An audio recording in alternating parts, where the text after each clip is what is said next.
오늘 아침에 어느 분이 가을이 되니까 외롭다고 그러시더라고요. 그래서 제가 어떻게 해드릴 수가 없어가지고 제가 이 소통을 부인께서 좀 꼭 좀 안아주시고 그렇게 좀 얘기 좀 하겠다고 제가 그렇게 했는데 가을 되면 사람들이 좀 그런 마음이 좀 없지 않아 있습니다. 어느 나라도 마찬가지입니다. 한 나라가 못 살아가지고 조금씩 삶이 나아지면서 선진국 대열에 올라서게 되면 어느 나라든 가장 먼저 두드러지게 나타나는 현상이 있습니다. 그러니까 국민소득이 약 2만 불이 넘어가기 시작을 하면 사람들이 이제 레저를 이제 즐기게 됩니다. 그리고 이제 해외여행을 다니게 됩니다. 거기서 이제 3만 불이 되면 해외여행의 거리가 배가 됩니다. 배가 됩니다. 우리나라도 가만 보면 그렇습니다. 과거에는 하루하루 먹고 살기가 워낙 빠듯하고 바빴죠. 그래서 무슨 해외여행이나 아니면 주말에 레저를 즐긴다거나 이런 것은 엄두도 내지 못했습니다. 하루라도 더 나가서 또 일을 해야 먹고 살 수 있는 그런 시대이기 때문에 그렇죠. 하지만 지금은 달라져 정말 너무 많이 달라졌습니다. 요즘 단풍이 이제 절정에 치닫는데요. 얼마나 요즘 산과 들이 이제 아름답게 변하는지 굉장히 지금 차가 많이 막히는 것 같습니다. 또 주일날도 이렇게 오시면 차를 타고 오실 때 보면 이럴 때는 조금 일찍 나오셔야 제 시간에 교회에 도착하실 수 있습니다. 그만큼 차들이 많이 이동이 있겠죠. 우리가 1년을 놓고 이렇게 가만히 보면 그렇습니다. 봄이어서 이제 나란히죠. 여름은 이제 휴가철이라서 또 이제 가고요. 요즘처럼 또 가을은 온 산이 울긋불긋하니까 또 이제 구경하러 갑니다. 또 겨울은 추우니까 스키장을 가든 아니면 추우니까 또 따뜻한 나라로 해외로 또 갑니다. 그리고 가만 보면 1년 4개월 다 이유가 있어요. 바쁩니다. 아무튼 달력에 빨간 날 2개만 겹치면은 이제 다 나가죠. 그러니까 목사로서는 늘 그것이 늘 걱정입니다. 하하, 이번 주는 또 어떨까? 늘 걱정입니다. 또 가만히 보면 그래요. 이렇게 사람들이 시간만 나면 또 주말이 되면 자연으로 나가는 것. 이것을 어떻게 보면 뒤집어 놓고 말을 하면 그만큼 도시 생활이 어려운 거죠. 힘든 겁니다. 그만큼 스트레스가 많은 거예요. 그러다 보니 삶의 질이 떨어지는 거죠. 과거에는 이러한 노동이 많아서 삶의 질이 떨어지는 것 이런 거 별로 생각하지 않았습니다. 왜냐하면 한 푼이라도 더 벌어야 되니까요. 근데 이제는 어느 정도 먹고 살만합니다. 그러니까 이제 삶의 질을 따지게 되는 거죠. 삶의 질을 따지다 보니까 이제 시간과 돈의 여유가 생기면 어쩌면 돈의 여유가 생기지 않더라도 보면 우선순위를 이제 레저에 두는 경우들이 많습니다. 제가 지금 이것을 잘못됐다고 말씀드리려고 하는 것은 아닙니다. 사실 그리스도인들 같으면 자연에 나가서요. 하나님의 솜씨나 아니면 하나님의 음성을 어렴풋이나마 우리가 들을 수 있고 볼 수 있습니다. 이처럼 우리가 자연을 통해서 하나님의 솜씨를 보고 음성을 들을 수 있는 이유가 있어요. 그것은 하나님께서 당신께서 만드신 이 우주 만물, 자연 만물에 당신의 솜씨와 당신의 음성을 그 안에 담아두셨기 때문에 그렇습니다. 그래서 자연을 통하여 우리는 어렴풋이나마 창조주를 우리는 알 수 있게 됩니다. 그래서 로마서 1장 20절에 보면 이렇게 말씀합니다.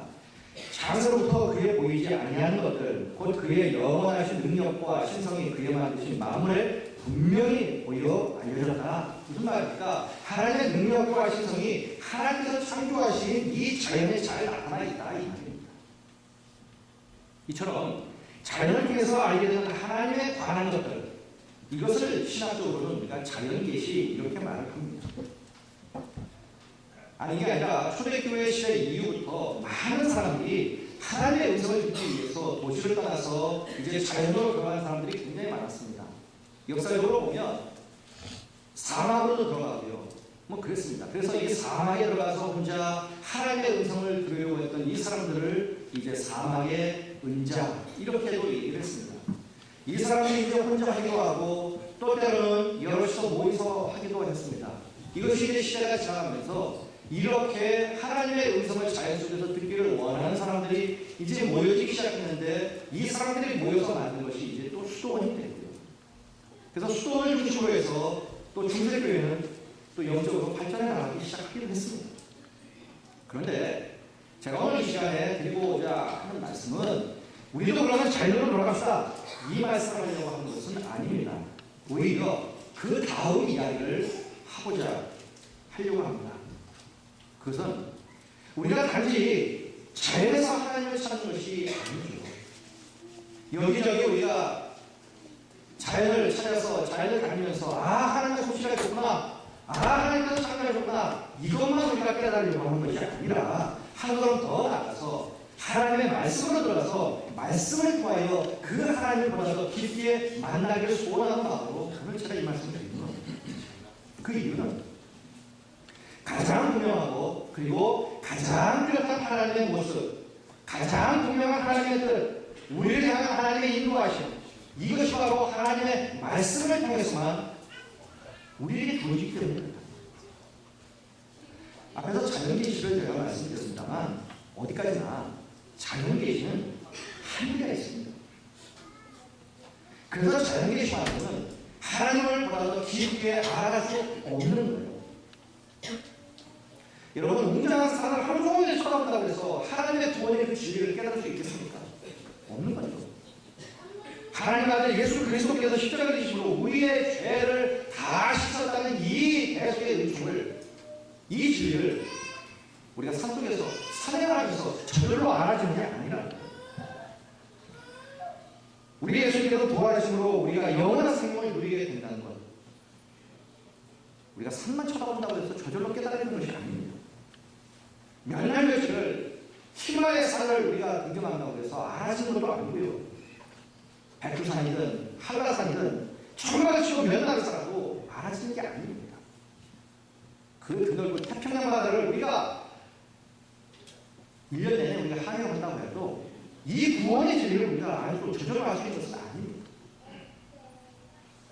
하나님은요, 자연의 심어놓으신 것보다 천만 배, 억만 배 많은 당신의 뜻을 바로 이 하나님의 말씀을 심어놓으셨어요. 그리고 그 말씀을 기록하여서 성경이라고 하는 것으로 우리에게 주신 겁니다. 그렇기 때문에 자연에서 알 수 없는 하나님의 그 크신 사랑과 구원의 진리와 하나님의 뜻과 우리를 향한 하나님의 그 무체적인 음성은요, 하나님의 말씀, 성경을 통해서만 알 수 있는 겁니다. 그래서 우리는 이 말씀을 통해서 우리가 죄인임을 알고요, 말씀을 통해서 우리 힘으로는 구원받을 수 없다는 사실을 알게 됩니다. 또한 말씀을 통해서 오직 구원의 길은 예수 그리스도라는 사실, 이것을 우리가 알게 됩니다. 그리고 예수님이 십자가에서 내신 피로 우리의 죄를 씻으셨다는 것, 또 예수님이 우리 대신 죽으심으로 말미암아 우리의 경배를 대신 다 갚아주셨다는 것, 예수님이 부활하심으로 말미암아 우리가 영원한 생명을 누리고 있다고 하는 이 진리, 거기에 그치지 않냐고요. 교회를 세우셔서 이 교회 안에 우리를 모아서 천국을 향한 발걸음, 인생의 걸음을 걷도록 해주십니다. 그리고 성령의 은사를 우리에게 보여주시고 성령의 기름을 우리에게 부어주셔서 하나님의 나라를 위해 또한 힘있게 살 수 있도록 해주십니다. 이 모든 것이 말씀을 통해서 우리가 알도록 하신다는 거죠. 자, 이렇게 우리는 성경에 하나님께서 담아주신 이 진리를 우리는 특별히 이렇게 신학적으로 이야기를 할 수 있습니다. 자, 그런데 오늘 시편 19편을 봐도 그렇습니다. 오늘 시편 19편을 쓴 사람은 다윗인데 이 19편은 두 부분으로 나와 있습니다. 1절부터 6절까지, 그리고 7절부터 마지막 14절까지 두 부분으로 나누어 있습니다. 그런데 1절부터 6절까지는 다윗 역시 자연을 통하여 하나님을 알고 하나님을 찬양하는 내용들이 나옵니다. 그런데 거기에 그치지 아니하고 다윗은 이제 7절부터 자연에서 이제 하나님의 말씀으로 옮겨갑니다. 자연에서 하나님을 찾은 그 다윗이 이제 말씀을 통하여 하나님을 보다도 깊게 실험하는 내용들이 이제 7절부터 나옵니다. 그래서 오늘 본문을 보면요, 다윗은 하나님의 말씀이라고 하는 것에 대해서 상당히 다양한 표현으로 말하고 있습니다. 7절을 먼저 보시면 7절에서는요, 여호와의 율법, 여호와의 증거 이렇게 말합니다. 8절에서는 여호와의 교훈, 여호와의 계명, 9절에서는 여호와를 경외하는 법, 여호와의 법도 이런 표현을 번갈아 가면서 표현은 다르고 이 모든 말들은 전부 다 하나님의 말씀이다. 뿐만 아니라 다윗은요, 하나님의 말씀이 얼마나 위대하고 대단한가를 여러 가지로 표현하고 있습니다. 7절 말씀 보면요, 여호와의 율법은 완전하여 영혼을 소생시키고 여호와의 증언은 확실하여 우둔한 자를 지혜롭게 한답니다. 그러니까 하나님의 말씀은 완전하고 확실하다는 거죠. 또 8절에 보니까 여호와의 교훈은 정직하여 마음을 기쁘게 하고 여호와의 계명은 순결하여 눈을 밝게 하신답니다. 이처럼 하나님의 말씀은 정직하고 순결합니다. 또 9절에 보니까 여호와를 경외하는 것은 정결하여 영혼까지 이르고 여호와의 법도 진실하여 다 의롭답니다. 이처럼 하나님의 말씀은 정결하고 진실하다는 겁니다. 자, 그렇다면 그리스도인 우리는요, 이제 자연만 즐기는 자가 아니라 하나님의 말씀의 세계로 들어가서 그 하나님의 말씀을 즐기는 수준의 신앙생활을 우리가 살았으면 좋겠다. 자연에 가면 얼마나 좋습니까? 그 자연을 얼마나 또 우리가 만끽하고 즐길 수 있습니까? 거기에 머물지 말고 이제는 하나님의 세계에 그 오묘하시고 그 놀라우신 그 진리 속으로 들어가서 바로 하나님의 말씀을 즐기는 수준까지 우리가 좀 가자는 거예요. 우리가 성경을 펴면요, 우리는 말씀의 세계에서 수많은 사람들을 만납니다. 그리고 성경에 보면 수많은 사람들이 하나님의 음성을 들었어요. 그리고 하나님의 음성을 듣고 그들은 그 말씀으로 말미암아 그들의 삶의 놀라운 역사들을 경험했던 것을 우리가 볼 수 있습니다. 몇 사람을 본다면 하나님의 말씀을 듣고 방주를 지어요. 그래서 홍수 심판에서 살아남은 노아를 만날 수 있고요. 하나님의 말씀을 듣고 고향을 떠나서 가나안으로 가서 이스라엘의 조상이요 메시아의 조상이 됐던 아브라함을 만날 수 있고요. 또 하나님의 말씀을 듣고 지팡이 하나로 그때 당시에 가장 강력한 나라였던 애국 바로 앞에서 이스라엘을 구원한 우리가 모세도 우리는 만날 수 있습니다.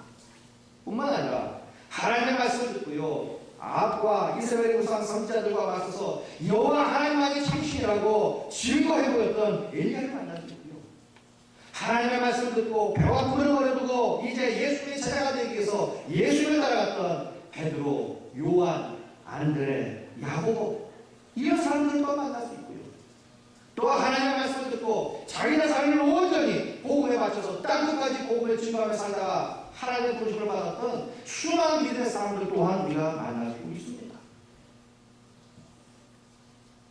그뿐이 아닙니다. 성경을 믿지 않더라도 기독교 역사를 보면 정말 수많은 사람들이, 믿음의 사람들이 바로 이 하나님의 말씀의 세계에서 은혜를 받고 하나님의 살아계심을 경험하고 하나님의 말씀으로 말미암아 능력을 받아서 그들의 삶이 변화되고 성공하고 놀라운 역사들을 이루는 그 많은 사람들을 우리는 만날 수 있습니다. 마틴루터는 오직 그 믿음으로 말미암아 살리라, 이 말씀 한 구절로 자기가 살았고 그리고 인류를 또 말씀 위에 세우는 그 사역을 감당했습니다.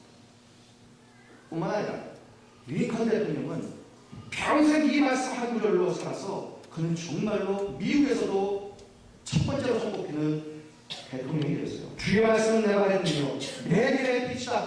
이 말씀을 그의 평생의 모토로 삼고요, 그는 말씀의 사람으로 살았답니다. 루스벨트 대통령은 평생에 이런 말을 하고 살았답니다. 정말로 성공하는 인생을 원하는 사람이 있다면 성경을 읽으라고 나는 거예요. 왜냐하면 성공의 길이로 하나님의 말씀 성경 안에 있기 때문입니다. 이처럼 성경을 펴도 기독교의 역사를 봐도 정말로 믿음으로 살아서 하나님의 복을 받아 누리고 성공적인 인생을 살았던, 그래서 역사의 어떤 한 획을 그었던 사람들은 바로 말씀의 사람이라는 공통점이 있다.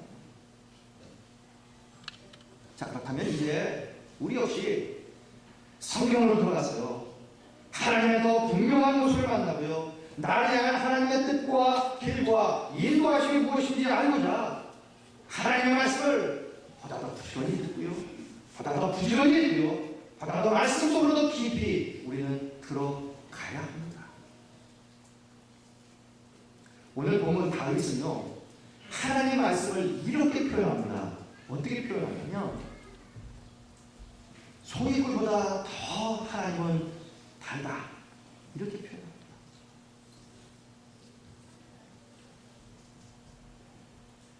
여러분, 정말 하나님의 말씀을 읽고 묵상하면서 야, 이 말씀이 정말로 달구나 경험해 보신 적 있으십니까? 내 마음에 정말 해결되지 않는 답답함, 내 인생이 꽉 맥혀서 풀리지 않는 문제 속에 갇혀 있었던 나, 그럴 때 성경을 펴서 어느 한 구절을 읽었는데 그 말씀이 내 마음을 시원케 해준 거예요. 막혔던 나의 인생의 길을 뻥 뚫어준 거예요. 그런 적이 있으십니까? 이처럼 하나님의 말씀은 길을 잃은 자에게 길을 보여줍니다. 낙심한 자에게 용기를 줍니다. 생명을 잃은 자에게 생명을 줍니다. 어떻게 살아야 할지 몰라 방황하는 자에게 확실한 편지를 제시합니다. 능력 없이 날마다 정말 기운 없이 그렇게 사는 자에게 능력을 줍니다. 기쁨이 없는 자에게 참 기쁨이 무엇인지 그 기쁨을 허락해 줍니다. 뿐만 아니라 내 자신이 얼마나 하나님 앞에서 존귀한 자고 고귀한 자인지를 깨닫게 합니다. 그래서 정말 내 삶을 내 스스로가 존중하며 살도록, 값지게 살도록 만들어요. 그리고 날마다 말씀을 보면 그 말씀이 나를 정말 겸손하게 만들어서 하나님 앞에 무릎을 꿇도록 만듭니다. 이것이 바로 하나님의 말씀입니다. 우리는 마음이 하나님의 말씀을 믿어야 합니다. 자, 그렇다면 이런 질문이 생기겠죠. 그럼 도대체 믿음이 뭡니까? 여러분, 믿음이 뭡니까? 신앙생활 하다 보면 그래요. 우리 입에 달고 사는 건데 정작 물어보면 모릅니다. 믿음이라는 말을 우리가 지금까지 얼마나 많이 썼습니까? 믿음이 뭡니까? 믿음이 뭔지 모르기 때문에 믿음이 성장을 안 하는 겁니다. 믿음이 뭔지 모르기 때문에 내가 믿음으로 살지를 못하는 겁니다. 믿음은 헬라어로 피스티스라는 말입니다. 명사형이에요. 피스티스. 자, 그런데 이 피스티스라고 하는 말 안에는 어떤 의미가 담겨 있냐면 입증하다, 증명하다 이런 의미입니다. 그러니까 믿음이라는 건 뭐냐면요, 입증하고 증명하는 겁니다. 자, 그러니까 우리가 하나님의 말씀을 정말 믿는다면 그 말씀을 나의 삶에 적용시켜서 살아보는 거예요. 그리고 그 말씀이 진짜 하나님의 말씀이요 참 진리라는 것을 내가 이 말씀을 살아보므로 내 삶에서 입증하고 증명해 보이는 거예요. 이게 믿음입니다. 뒤집어 말하면 믿음이 있는 사람은 어떤 사람입니까? 말씀을 적용해서 내가 살아봐서 이게 진짜 하나님의 말씀입니다. 하나님의 진리입니다. 이거 진짜 생명의 말씀입니다. 내가 살아봐서 합니다. 이렇게 말합니다. 그렇게 말하시는 것이 바로 믿음이라고. 20세기 초반에 미국의 유명한 부흥사입니다. 그리고 지금 있는 그 교회 안에 있는 주일학교를 처음 만난 D.L. 무디라는 사람이 있습니다. 이 사람은 초등학교 제대로 못 나온 사람이에요. 근데 이 사람은 정말 말씀의 사람이에요. 이 사람의 성경처럼 정말 너덜너덜할 정도로 그렇게 성경을 읽고 그 사람은 그 말씀 붙잡고 나옵니다. 그런데 이 D.L. 무디의 성경책을 보면 성경 구절마다 군데군데마다 영어 이니셜이 써 있습니다. TNP라는 이니셜이 써 있습니다. 영어로 TNP 이렇게 써 있습니다. 이게 뭐냐면 T는 try, P는 prove. 그러니까 try, 내가 이 말씀을 읽고 내 삶에 적용해서 살아본 거예요. 그래봤더니 prove, 이게 진짜 하나님의 말씀이구나, 이 말씀은 진짜 능력 있는 말씀이구나, 살아있는 하나님의 말씀이구나, 살아봤더니 증명이 되더라는 거예요. 입증했다는 겁니다. 그렇게 말씀을 경험한 그 구절을 뒤에 보이는 TNP로 써놨어요.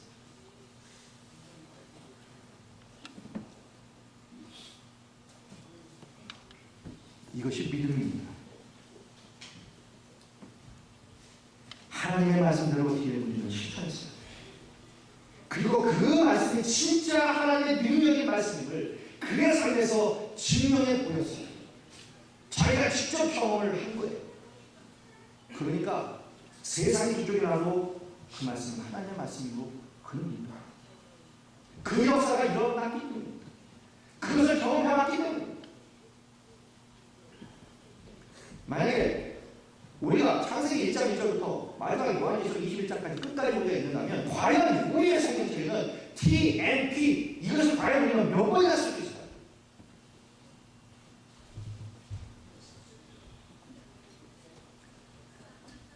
믿음은 그냥 생기는 게 아닙니다. 믿음이라고 하는 것은 말씀을 먹어야 자라는 거예요. 믿음의 음식은 말씀인 거예요. 그냥 가만히 있다고 시험만 지나간다고 내 믿음이 자라는 것이 절대 아니에요. 말씀이라고 하는 자양분, 영양분을 먹어야 말씀은 커집니다. 강해져요. 그래서 능력이 나타납니다. 그래서 진정한 신앙은요, 이렇게 말씀을 붙잡고 그 말씀이 진짜 능력임을 삶 가운데서 증명해 보이며 사는 사람. 참 신앙인이라면 말씀을 사랑하고 묵상하고 삶에 적용하고 말씀을 통해 하나님과 교제를 날마다 하는 사람. 자, 그렇기 때문에요, 어떤 사람이 진짜 말씀을 사랑하는 사람이라면 그 사람하고는 인생을 나누어도 절대 손해보지 않습니다. 어떤 사람이 정말 말씀과 진실로 실험하는 사람이 있다면 그 사람과 진짜 중요한 거래를 맺고 절대 손해보지 않아요. 하나님의 말씀을 하면 그 사람의 성경책에는 정말로 날마다 읽으며 무수한 내용들을 이렇게 적으며 그 말씀을 붙잡고 기뻐하며 사는 그 사람과 친구예요. 그 사람은 절대 후회하지 않을 겁니다. 말씀으로 대화하기를 즐겨하는 사람이라면 그 사람과 시간과 물질을 나누며 절대 잘못된 일이 일어나지 않을 거예요. 이처럼 말씀은 생명을 줍니다. 자라에서 역사가 나타나게 만들어요. 자, 그래서요, 예레미야서 23장 28절 29절에는 이런 말씀이 있습니다. 자, 스크린에 나와 있으니까요, 아주 중요한 말씀입니다. 우리 같이 한번 묵상하도록 하겠습니다. 여호와의 시작. 여호와의 말씀이니라. 꿈을 본 선지자는 꿈을 말할 것이요 내 말을 받은 자는 성실함으로 내 말을 말할 것이라. 겨가 어찌 알곡과 같겠느냐. 여호와의 말씀이니라. 그러므로 내 말이 같지 아니하냐. 알려줘서 거스르는 방망같이 아니하냐. 아멘. 여기에 두 종류, 뭡니까? 짝으로 두 종류가 나옵니다. 꿈이 나오고 말씀이 나옵니다. 겨가 나오고 알곡이 나옵니다. 이런 얘기예요. 이 말씀은요, 꿈은 겨와 같다는 겁니다. 그리고 하나님의 말씀은 알곡과 같다는 거예요. 그러니까 우리가 말씀은 우리가 먹으면 먹을수록 그 말씀은 알곡처럼 영적인 영향력이 있어서 말씀을 계속 접하면 영혼이 자란다는 거예요. 믿음이 자란다는 겁니다. 그러나 꿈은 겨와 같다는 거예요. 겨를 심어봐야 아무것도 안 납니다. 우리가 꿈을 품어요.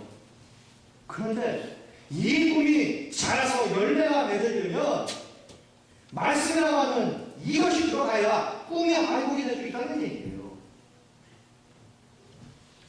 그저 말씀 없이 꿈만 꾸면 그것은 허황된 꿈입니다. 뜬골이라는 거예요. 이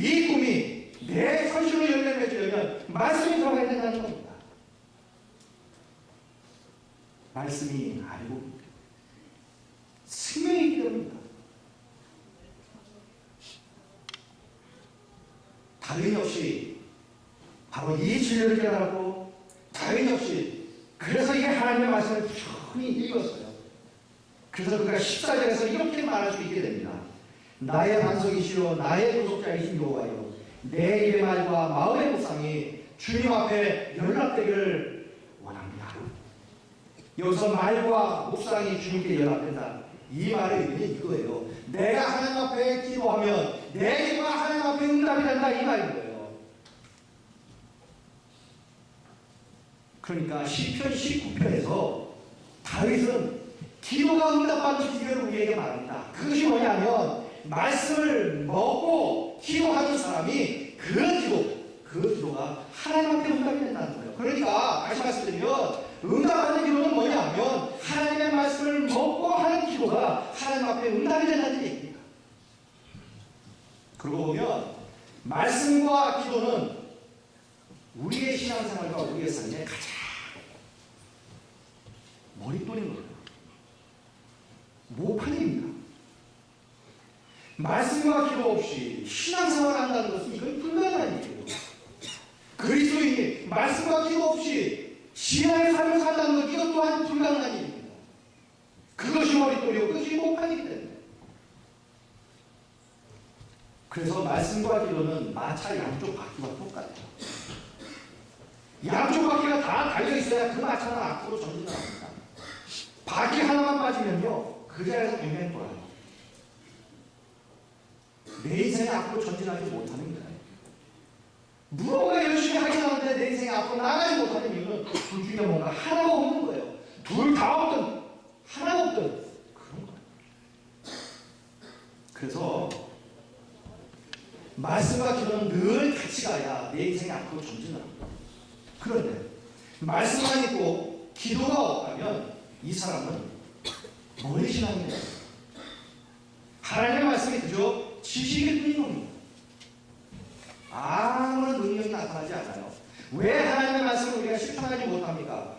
왜 하나님의 말씀을 우리가 내 삶에 적용하여 살지 못합니까? 기도가 없기 때문에 그런 거예요. 하나님의 말씀을 내가 내 삶에 적용할 수 있는 능력은 기도에서 나오기 때문에 그렇습니다. 그럼 반대로 기도만 하고 말씀이 없는 사람은 어떤 사람이냐? 이 사람은 신비주의자나 기복주의자가 됩니다. 그리고 말씀 없이 기도만 하는 사람은 자기 욕심에 자기가 갇혀버리게 됩니다. 하나님의 뜻을 모르고 기도하기 때문에 오직 자기 욕심에만 갇혀서 그 욕심만 하나님 앞에 구하는 거예요. 이런 기도는 응답이 안 됩니다. 가장 본질적인 얘기지만 제가 정말로 중요한 말씀을 지금 드립니다. 적어도 우리의 인생이 앞으로 조금이라도 전진하고 싶다면 무언가 내 인생에 그동안에 경험하지 못했던 어떤 놀라운 하나님의 살아계심을 경험하고 싶다면 말씀과 기도를 같이 가르쳐주십시오. 말씀을 읽으며 기도하시고요. 기도하며 말씀을 읽으시라. 이것이 안 되면 이 사람은 어떤 사람이냐? 히브리서 5장 13절에 이렇게 말합니다. 대저 저를 먹는 사람마다 어린아이니 의의 말씀을 경험하지 못하는 자라. 자, 저를 먹는 사람은 어린아이입니다. 어린아이는 저를 먹어요. 그런데 그 뒤에 또 있습니다. 어린아이는 어떤 사람이냐? 하나님의 말씀을 경험하지 못한 사람이에요. 다시 말씀드립니다. 하나님의 말씀을 내 삶에 적용하여서 그것을 경험하며 살지 못하는 이 사람은 아무리 신앙생활을 수십 년 했고 그 사람은 아직도 어린아이예요. 그 사람의 신앙과 그 사람의 믿음은 아직도 어린아이인 거예요. 신앙의 연조가 중요한 게 아닙니다. 교회 제도가 나에게 주어서 사람들이 나를 부르는 그 직분이 중요한 게 아니에요. 말씀을 먹지 않으면 그 사람은 아직도 젖이나 먹어야 하는 어린아이예요. 어린아이가 누릴 수 있는 것은 너무 단순한 거예요. 어른이 누릴 수 있는 것을 애들은 모릅니다. 제가 고등학교 때 참 대학생들을 보면, 대학생 형들을 보면 정말 부러웠어요. 너무 자유스러운 거예요. 하고 싶은 거 다 하고 가고 싶은 데 다 가고 너무너무 부러운 거예요. 근데 이거 뭐 깎아머리 고등학생이니까 할 수 있는 게 제한되잖아요. 빵집 가도 정학을 받고 뭐 이런 때니까 이 그렇잖아요. 그래서 제가 고등학교 3학년 1년 동안 정말 열심히 공부해서 제가 대학을 갔습니다. 근데 제가 대학을 그렇게 열심히 공부해서 대학을 가려고 했던 제 유일한 목적이 하나 있었어요. 대학가에 나가려고 했습니다. 원대한 꿈이나 이런 거 없었어요. 대학가에 나오는 큰 형들 너무 보기 좋은 거예요. 야, 나도 저기라도 나가봐야지. 그 마음이 1년 동안 진짜 열심히 공부했어요. 근데 문제는 대학을 갔더니만 공부를 안 해요. 학교 문을 안 여는 겁니다. 대모하느라고 문을 안 열어요. 너무 소박하죠? 고등학생이 누릴 수 있는 복이 있어요. 그러나 대학생이 누릴 수 있는 복이 있어요. 그 복을 고등학교에 다니는 그때 당시에 저는 누릴 수 없는 거죠. 여러분, 우리가 신앙생활하면서 가만히 보면요, 참 아이러니한 게 이거예요. 나는 이만한 축복과 이만한 것을 나는 원하는데 사실 그 축복에 내가 합당치가 않은 거예요. 초등학교 1학년짜리가 길거리에서 수억 원짜리 자동차를 봤습니다. 너무 갖고 싶은 거예요. 부모한테 말합니다. 자동차 사주세요. 어느 부부가 사겠습니까? 초등학교 1학년짜리. 그 수억 원짜리 자동차는 그 초등학교 1학년짜리에게 합당하지 않아요. 그 차를 보려면 적어도 만 19세 이상이 돼야 합니다. 학원에 다니고 공부를 해야 합니다. 연수를 받고 시험에 합격해서 면허를 따야 합니다. 돈의 연수를 해서 익숙하게 돼야 수억 원짜리 차를 몰 수 있는 거예요. 우리가 아무리 그 축복을 원한다 하더라도 그 축복에 합당한 자고 성장하지 않으면 그 축복은 우리와 아무런 상관이 없는 거예요. 누릴 수 없는 그림이 없는 거예요. 마음은 원이오되 내 삶이 따라가지 못하는 거예요. 사랑하는 성도 여러분, 그 놀라우신 하나님의 축복과 그 큰 하나님의 축복과 하나님께서 말씀을 통하여 주시는 그 원대한 하나님의 그 축복의 그 은혜의 세계를 경험하시려면 말씀을 먹으셔야 합니다. 거기에 그치지 않냐고 그 말씀을 살아야 돼요. 그래서 입증해 보여야 된다는 겁니다. 그래야 내 믿음이 크고 내 신앙이 자라요. 그럴 때에 내가 누린 그 축복의 그릇도 커지는 거예요. 초등학교 1학년이 아니라 이제 어른이 누릴 수 있는 그 세계를 내가 경험하게 됩니다.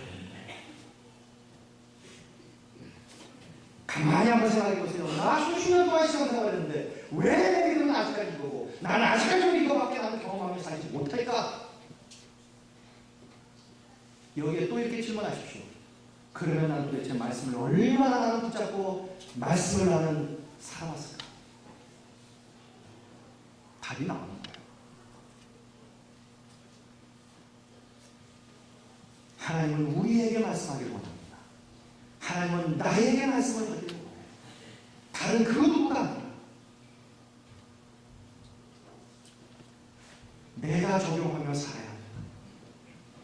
그런데 사람들은 상당히 많이 하나님의 말씀을 나의 방어 수단으로 사용할 때가 많아요. 나의 약점을 커버하려고 하나님의 말씀을 사용하는 자도 많습니다. 혈기를 잘 부리고 싸움 잘하는 사람들이 제일 좋아하는 구절이요, 마태복음 10장 34절입니다. 내가 세상에 화평을 줄로 온 줄로 생각하지 마라. 화평이 아니라 검은 줄로 하노라. 한번 붙잡는 얘기죠. 아무튼 모임만 가지면 늘 지각하는 사람이 있어요. 근데 이런 사람의 특징이 있습니다. 놀러 갈 때는 절대로 안 해요. 그런데 아무튼 무슨 모임이든 늦는 사람들이 제일 좋아하는 구절은 로마서 16장 22절입니다. 이 편지를 기록하는 나 더디어도 주 안에서 너에게 문안하노라. 늘 더디 오는 사람은 이 더디어도 좋아합니다. 아무튼 예배 시작하면 자는 사람 있죠. 이런 사람들은 시편 127편을 좋아합니다. 하나님 사랑하는 자에게 잠을 주시거든요. 그냥 푹 주무신다. 하나님 나를 얼마나 사랑하시는지. 어느 두 그리스도인이 기차를 타고 여행을 합니다. 둘이 모르는 사람. 이렇게 앉아가지고 이제 여행을 하면서 얘기하니까 서로 교회를 다니는 거예요. 이런저런 얘기하다가 이제 점심시간이 돼서 한 사람이 부시럭부시럭 가방에서 뭘 꺼냅니다. 샌드위치 2개가 나와요. 이거 기도하면서 먹는 거예요. 그러니까 옆에 있는 뭡니까 다른 교회 다니는 사람이 가만 보면서 이 사람이 혼자 먹나 싶어서 조용히 이렇게 말합니다. 혹시 내 이웃을 내 몸과 같이 사랑하는 말씀을 아십니까? 그러니까 이 사람이 샌드위치를 먹다가 가만히 생각하면서 참 좋은 말씀이네요. 그런데 혹시 이 말씀도 아시는지 모르겠습니다. 내 이웃의 것을 탐하지 마라. 아무튼 말씀을 그저 내 입장을 무언가 고소하고 내 입장에서 한 말씀을 보고 내가 좋아하고 듣고 싶어하는 말씀만 듣지 말라는 얘기예요. 때로는 쓴 말씀도 있고 단 말씀도 있습니다. 어떤 말씀이요? 하나님께서 우리에게 주시는 말씀이라면 아멘하고 우리도 우리처럼 한번 살아보신 거예요. 그리고 이게 진짜 하나님의 말씀이구나 라고 내 삶에서 한번 증명이 보이면 사실은 그럴 때 우리의 믿음이 자랍니다. 믿음이 성장해요. 그러면 그만한 믿음만큼 우리는 하나님의 역사를 경험하며 살게 되는 거고요. 그만한 축복의 그릇으로 그 축복을 우리는 누리며 살 수 있게 돼요. 자, 이제 완연한 가을입니다. 놀러 다니기 좋은 계절이죠. 벌써 알게 모르게 많이 다녀오셨죠? 교회에서도 가셨고요. 다음 주에도 가시죠? 자, 가셔서요. 대자연을 보시면서 하나님께서 이렇게 오묘하시구나 많이 경험하시길 바랍니다. 거기 가셔서 주 하나님 지으신 모든 세계 또 많이 부르고 오시길 바랍니다. 자, 그러나 거기에 머무르지 마시고 영적으로 이렇게 어떤 초등학교 수준만 머무르지 마시고요. 하나님의 말씀을 통해 더 깊이 그리고 더 확실히 하나님의 말씀을 좀 만나시길 바랍니다. 더 큰 하나님의 역사를 말씀을 통해서 좀 경험하시길 바랍니다. 자, 이를 위해서 오늘 마당에 나가시는 프랭카드 2개가 걸려 있는데 하나는 이제 찬양대 정기연들이고요. 그 왼쪽에 있는 것은 크게 써놨습니다. 말씀으로 승부하라. 자, 오늘 오후 예배 그리고 다음 주, 그 다음 주 세 번에 걸쳐서 가을 신앙 축제입니다. 제목은 말씀으로 승부하라. 자, 이게 끝나면 바로 두 주에 걸쳐서 이제 기도로 승부하라. 2차 가을 신앙 축제입니다. 자, 오늘부터 오후 예배 때 이제 합니다. 성경이 어렵죠. 따분하죠. 제가 이번 세 번에 걸쳐서 이 하나님의 말씀이 진짜 따분하고 지루한 말씀이 아니라 정말로 흥미롭고 재미있는 그러한 말씀이라는 것을 좀 경험해 보고 있습니다. 이 성경을 처음부터 끝까지 관통하도록 한눈에 제가 그림처럼 잘 보이도록 그렇게 제가 해야 돼요. 자, 그러니까 이번 기회에 좀 오셔서 말씀이 이런 거구나 좀 아시고요. 이번 가을에 말씀을 좀 더 부지런히 읽으시고 부지런히 드셔서 우리의 영혼이 살찌고요. 그리고 우리의 영혼에 힘이 생기고요. 뿐만 아니라 우리가 영적으로 더욱더 무장해서 평생 말씀해 주시는 그 축복의 주인공으로 살아서 우리의 삶에 정말 하나님의 축복으로 가득 채워받는 이 하나님의 말씀의 능력을 경험하면서 사는 우리 모두가 되시기를 주님의 이름으로 축원드리겠습니다. 들어가십시오.